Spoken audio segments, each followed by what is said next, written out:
अस्सलामुअलैकुम, बोल न्यूज के साथ मैं हूं फराज अहमद और मैं हूं गौहर इशरात। हेडलाइंस आपने जानी और अब जिक्र करेंगे इस्माइल हनिया से मुताल्लिक। फलस्तीनी मुजाहमती तहरीक हमास के सरबराह इस्माइल हनिया को ईरान के दारुल हुकूमत तेहरान में शहीद कर दिया गया। इस्माइल हनिया को अर्जी क़यामगाह पर गाइडेड मिसाइल से निशाना बनाया गया। शहीद हनिया का मुहाफिज भी हमले में शहीद हो गया है, जबकि इस्माइल हनिया ईरानी सदर मसूद पेशकियान की तकरीब हलबरदारी में शिरकत के लिए तेहरान में मौजूद थे, जहाँ पर इनको निशाना बनाया गया। ईरान में 3 रोज़ा सोग का ऐलान किया गया है। ईरानी पासदारान इनकलाब ने कत्ल की तहकीकात का ऐलान भी कर दिया है। हमास ने कहा है कि इस्माइल हनिया के कत्ल का बदला लिया जाएगा। इस्माइल हनिया की नमाज जनाजा कल तेहरान में अदा की जाएगी। तदफीन जुमे को दोहा में होगी। सरबराह हमास और इस्माइल हनिया की शहादत बेटे और बहू का बयान सामने आ गया है। बहू ने वीडियो बयान में कहा कि इस्माइल हनिया की मौत को बाइस फ़ख्र समझते हैं। बोली कि हम बहुत बड़ा है, आंखें अशबार हैं, दिन की जुदाई बहुत बड़ी है। उम्मीद है कि खुदा हमारी किस्मत बदले।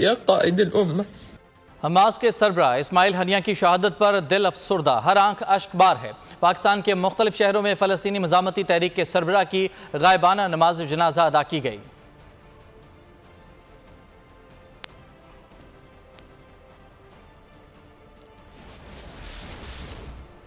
और अब ये जानिए, ईरान ने इस्माइल हनिया की मौत का बदला फर्ज करार दे दिया है। ईरान के सुप्रीम लीडर अली खamenei ने कहा कि इस्माइल हनिया को कत्ल करके इसराइल ने खुद को सख्त सजा देने की राह हमवार की है। हनिया के खून का बदला लेना होगा, ईरान पर फर्ज है, क्योंकि वो हमारी सरजमीन पर शहीद हुए। ईरानी सदर मसूद पेशकियान ने कहा कि इस्माइल हनिया की शहादत का बदला लेंगे। दहशतगर्द काबजीन अपने बुज़दिलाना इक़दाम पर पछताएंगे। ईरान ने इस्माइल हनिया के कत्ल पर 3 रोज़ा सोग का ऐलान। वाज़ेह हो गया कि इसराइल खित्ते में अमन नहीं चाहता। इस्माइल हनिया की शहादत पर मलाइशिया के वज़ीर आज़म अनवर हमास का शदीद रद्द-ए-अमल। मलाइशियन वज़ीर आज़म ने हमास सियासी ब्यूरो के मेंबर डॉक्टर आसिम नाइम से बराह रास्त गुफ्तगू की। कहा कि बेहद अफसोस है कि इस्माइल हनिया अब हम में नहीं रहे। वो एक मुजाहिद थे। फ़लस्तीन की आज़ादी तक इंशाअल्लाह हम आपके साथ हैं। अल्लाह आपको जल्द फतह से हमकिनार करेगा। अमेरिका ने हमास के सरबराह इस्माइल हनिया पर हमले में मुलविस होने की तरदीद कर दी है। अमेरिकी वज़ीर ख़ारजा एंटोनी ब्लिंकन ने बयान में कहा कि हमास सरबराह की मौत के बाद इसराइल गज़ा जंग बंदी लाजमी है। अमेरिका को हमले से मुताल्लिक कोई इतला नहीं थी। हम मुज़ाकरात जारी रखने के लिए हर मुमकिन कोशिश करेंगे, जबकि फ़लस्तीनियों की मुश्किलात कम करने के लिए इनकी मदद करना है। मज़ीद कहा गया कि वज़ीर दिफा लॉयड ऑस्टिन बोले कि इस्माइल हनिया के कत्ल के बाद खत्ते में जंग के इम्कानात बढ़ गए हैं। इसराइल पर हमला किया गया तो अमेरिका इसका दिफा करेगा। इस्माइल हनिया कौन थे, उनके बारे में ये रिपोर्ट आपको दिखाते हैं। इस्माइल अब्दुस्सलाम हानिया, जिनको अब्दुल अब्द के नाम से भी जाना जाता है, एक फ़लस्तीनी पनाहगुज़ीन कैंप में पैदा हुए। वो हमास के सियासी सरबराह थे और 2006 में वज़ीर आज़म भी रहे। सन 1989 में उन्हें इसराइल ने 3 साल के लिए कैद कर दिया था, जिसके बाद उन्हें दीगर हमास रहनुमाओं के साथ लबनान सरहद पर बेदखल कर दिया गया।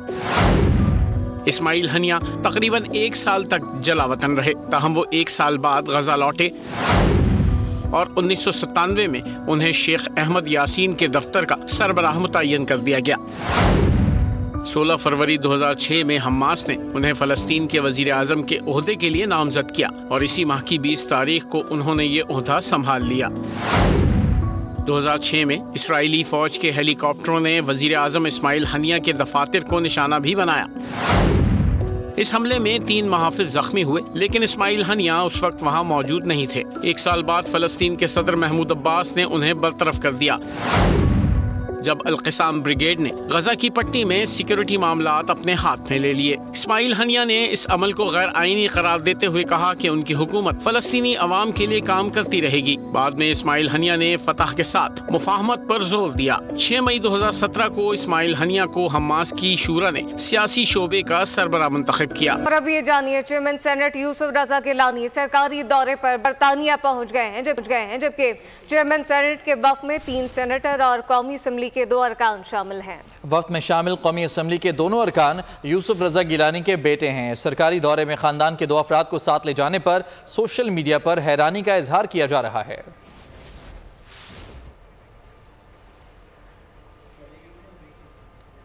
और अहम अपडेट शामिल करें, आपको बताएं कि इस मुतालिक FBI ने इस वक्त आपको अहम खबर शामिल करें, आपको बताएं FBI ने रवा माली साल के पहले माह का हदफ टैक्स हासिल कर लिया। इस मुतालिक मजीद क्या तफसीलात हैं, आपको ये बताएं कि जुलाई में इनकम टैक्स की मद में 300 अरब रुपए से ज़्यादा टैक्स जमा किया गया है। साथ साथ FBI ने रवा माली साल के लिए पहले माह का हदफ टैक्स हासिल कर लिया है और साथ साथ जुलाई में सेल टैक्स की मद में 307 अरब 90 करोड़ रुपए की महसूलात जमा की गई है। साथ साथ ये भी बताते चलें कि FBI ने रवा माली साल के लिए पहले माह का टैक्स हदफ हासिल कर लिया। इस मुतालिक फेडरल एक्साइज ड्यूटी की मद में 37.4 अरब रुपए जमा किए गए हैं, जबकि इस मुतालिक आपको बताएं कि FBI ने रवा माली साल के पहले माह का टैक्स हदफ हासिल कर लिया है। FBI ने जुलाई 2024 में 656 अरब रुपए टैक्स जमा कराए। ज़राए के मुताबिक जुलाई में इनकम टैक्स की मद में 300 अरब रुपए से ज़्यादा टैक्स जमा किया गया, जबकि जुलाई में सेल टैक्स की मद में 307 अरब 90 करोड़ रुपए की महसूलात जमा की गई हैं। और कस्टम ड्यूटी की अगर बात करें तो कस्टम ड्यूटी की मद में 91.7 अरब रुपए की महसूलात। खजाना खाली है, माशी जमुहाली है। हुकूमत ने भारी भरकम टैक्सेस लगाकर अवाम की कमर तोड़ दी। बिजली की कीमतों ने भरकस निकाल दिया है, गरीब पिस कर रह गया है, खुदकुशी की नौबत आ गई है। दूसरी तरफ VIP कल्चर ख़त्म नहीं हो रहा। वज़रा और अफसरान के लिए खूब मराहत हैं, फ्री फ्यूल, मुफ्त बिजली और बड़ी बड़ी गाड़ियाँ हैं। मुल्क में ये क्या तमाशा लगा हुआ है, अवाम चीख उठे।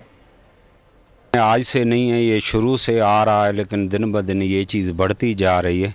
ये सारा नज़ला जो है आकर गरीबों पर गिर रहा है, लेकिन इसमें हुकूमत को सोचना चाहिए। हुकूमत कुछ गरीबों के लिए कुछ बेहतरी लाने के लिए कोई ना कोई उनको अपना कोई प्रोग्राम बना लें। सबसे पहले हमें जो है इन टैक्सों से जान छुड़वा दें। आम आवाम के लिए कुछ भी नहीं किया जा रहा और गवर्नमेंट अपने खर्चे एक भी कम करने के लिए तैयार नहीं है। अब देख लें हर चीज़ पे इस तरह प्रोटोकॉल उनका देख लें, गाड़ियाँ देख लें, एक एक बंदे ने कहीं जाना है 20-20 गाड़ियों का प्रोटोकॉल है। हम हुकूमत से गुजारिश करते हैं, उससे 10 बस्ता इल्तिजा करते हैं कि इन गरीबों पे टैक्स लगाने से बेहतर है कि जो उमरा हैं, जो सरकारी ब्यूरोक्रेट्स हैं, दूसरे जो हमारे इदारों के बड़े बड़े सरबराह हैं, जो भी हैं, उनको जो मराहत दी गई है, एक लाखों रुपए पहले से ही तनख्वाहें लेते हैं, फिर उनकी बिजली भी फ्री, गैस भी फ्री, घर भी फ्री, गाड़ियाँ भी फ्री, उन पर आप टैक्स आयद करें। VIP कल्चर खत्म होने का नाम नहीं ले रहा। अफसरान को बड़ी बड़ी गाड़ियाँ, मुख्तलिफ इमारत और फ्री बिजली अब तक जारी सारी है, गरीब आदमी को ख्याल ही नहीं। बड़े बड़े ऑफिसरों को बड़ी बड़ी गाड़ियाँ, पेट्रोल भी फ्री, सब कुछ।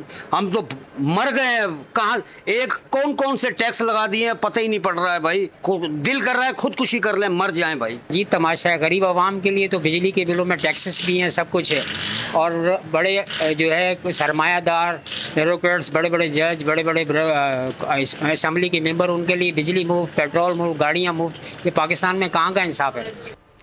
नेपरा की रिपोर्ट में कि इलेक्ट्रिक की जानिब से ओवर बिलिंग के जरिए लूट मार का इंकशाफ हो गया है। बिजली की तकसीम का कंपनियां भी नाजायज वसूलियों में मुलविस पाई गई हैं, जबकि इलेक्ट्रिक ओवर और डिस्कोस से अप्रैल तक जून ओवर बिलिंग करके सार्फिन को चूना लगाया गया है।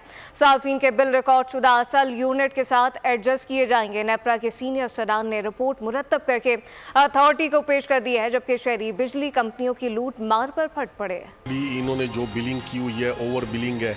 यूनिट 50 से ज़्यादा हो जाए तो उसका बिल 10,000 आ जाता है। ओवर बिलिंग की वजह से जो इन्होंने आवाम पे जो टैक्सेस और जो बिलिंग जो ज़्यादा हो रहे थे उसकी वजह से आवाम बहुत सख्त मुश्किलात में थी। तो अब मैंने सोलर लगाया हुआ 10 kV का, फिर मेरा बिल आ रहा है 2 लाख 2.5 लाख। किससे जाके रोएं, कहाँ जाएँ।